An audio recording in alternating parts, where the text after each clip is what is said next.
Hi guys, this is Primrose and welcome back to my channel. Today I have something very interesting to share with you. And a while back I was asked if I use a chemical-based fertilizer for my plants, and the answer is yes. But this year, started in spring, I added something else into my feeding routine, and so far I am so happy with what I see.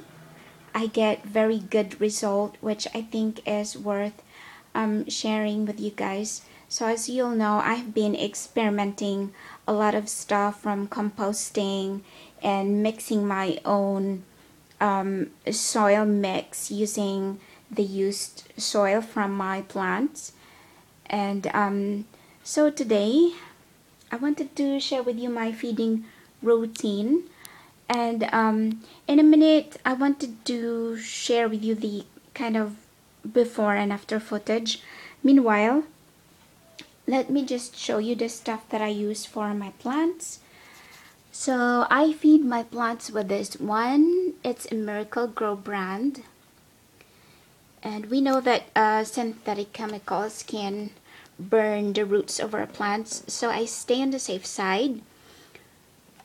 I use a well diluted fertilizer, so about a teaspoon of this per gallon of water.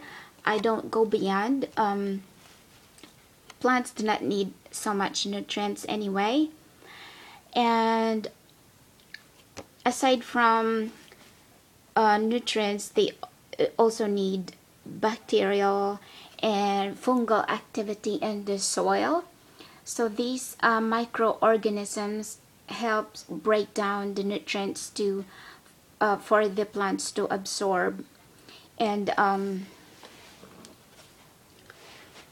that's why I started using this fish blood and bone. And of course it is an animal sourced fertilizer, but I think if you're vegan, seaweed based can be used in place of this. So this is just a try for me. Like I said, I have been experimenting a lot of stuff, from composting to mixing my own soil. And eventually, after I'm finished with this, I wanted to find a seaweed based fertilizer. And I think with my composting, my plants will be fine with that without using a chemical based fertilizer. So that's my plan for this year. And but I cannot just throw this away, so I'm going to finish it, and then I'm done with the chemical based synthetic fertilizer. So I have to warn you guys, this is very stinky, and I apply this whenever no one else is around the house. Let me just show you how it looks like. And if you think that you cannot stand the smell, I think you can use a mask. Also for protection, because this substance is very fine, almost like a dust. And I don't use a lot, so there, that's how it looks like. And I don't use a lot, like just like when you put salt into your food, you don't put so much, just enough. So I use this once a month.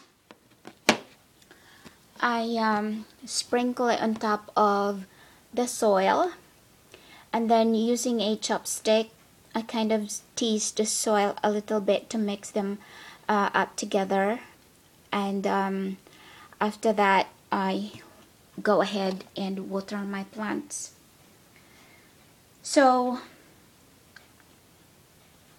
I wanted to talk about my feeding and watering routine.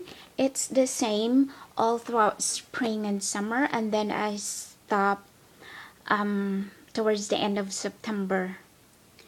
So first watering, I do my fertilizer mix, and then second watering, I do my magnesium mix, which basically is Epsom salt and water. And again, I do a teaspoon per gallon. And the third watering is the flushing out.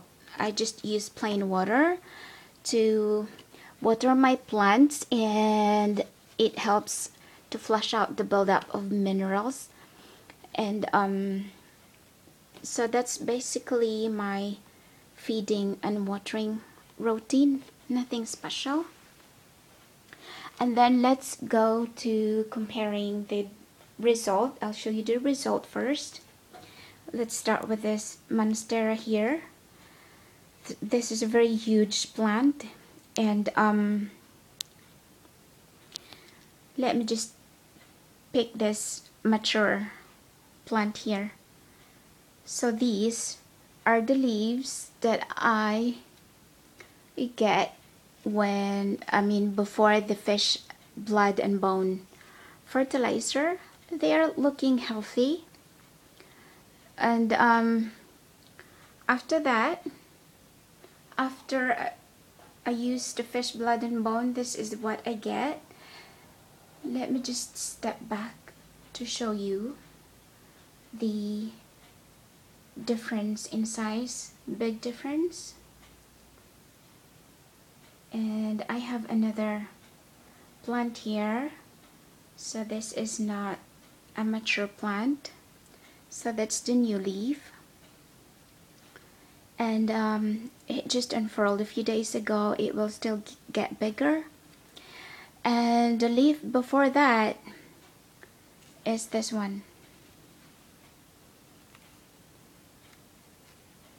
So it's not looking bad, it's looking healthy, but if we place them side by side and then notice the difference in size.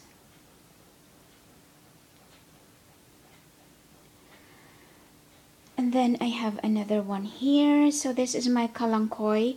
I'm not going to show you guys every plant, just a few. I'm going to pick just a few to show you the result. So we cannot really see much from that because it hasn't fully opened yet. But let's find some old leaves from before the fish blood and bone application.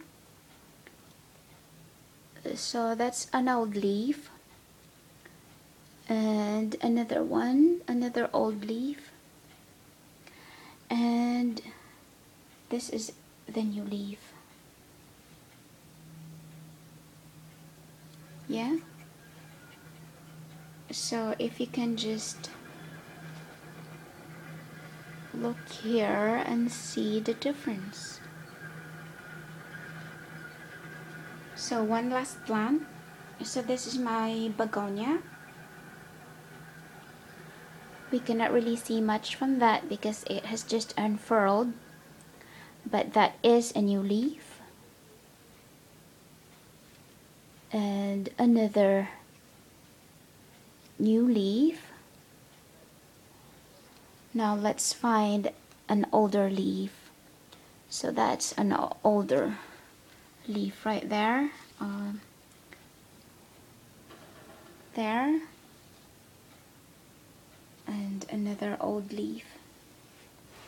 It's a bit narrow compared to the new ones. The new ones are very large. Yeah. So there you go, guys.